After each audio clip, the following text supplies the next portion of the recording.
12 වන දින කාලගුණ අනාවැකි. උතුරු මැද ඌව නැගෙනහිර සහ මධ්‍යම පළාත් වලත් හම්බන්තොට දිස්ත්‍රික්කයේත් විටිමිට වැසි ඇතිවේ. සෙසු ප්‍රදේශවල පසුරු එකින් පසු තනින් තන වැසි හෝ ගිගුරුම් සහිත වැසි ඇතිවිය හැක. නැගෙනහිර ඌව සහ සබරගමු පළාත් තුළ ඇතැම් ස්ථානවල මිලිමීටර් 50ට වැඩි තරමක තද වැසි ඇතිවිය හැක.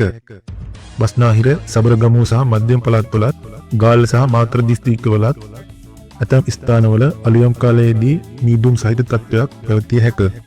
කන්කසන්තුරේ සිට තිරුකුණාමලය හරහා පොතුවිල් දක්වා විරලට ඔබ්බෙන් වන මුහුදු ප්‍රදේශවල තනින් තන වැසි ඇතිවේ. දිවයින වටාවන සෙසු මුහුදු ප්‍රදේශවල ස්ථාන ස්වල්පයක සවස් කාලයේදී හෝ රාත්‍රී කාලයේදී වැසි හෝ ගිගුම් සහිත වැසි ඇතිවිය හැක. දිවයින වටාවන මුහුදු ප්‍රදේශවල සුළං නැගෙනහිර සිට ඊසාන දක්වා දිශාවලින් හමා එයි.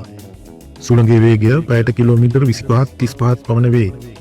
හලාවත සිට මන්නාරම හරහා කන්කසන්තුරේ දක්වා සහ ගාල්ල සිට හම්බන්තොට හරහා පොතුවිල් දක්වා වෙරළට ඔබ්බෙන් වන මුහුදු ප්‍රදේශවල සුළඟේ වේගය විටින් විට පැයට කිලෝමීටර් 45ක් දක්වා ඉහළ යා හැක.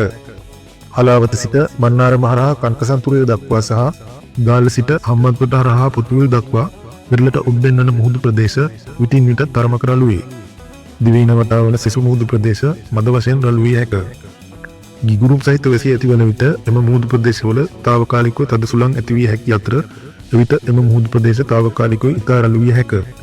ගිගුරුම් සහිත වැසි සමග ඇතිවිය හැකි తాවකාලික තද සුළං වලින් සහ අකුණු මගින් සිදුවන අනතුරු අවම කර ගැනීමට අවශ්‍ය පියවර ගන්නා ලෙස ජනතාවගෙන් කාරුණිකව ඉල්ලා සිටින ලැබේ.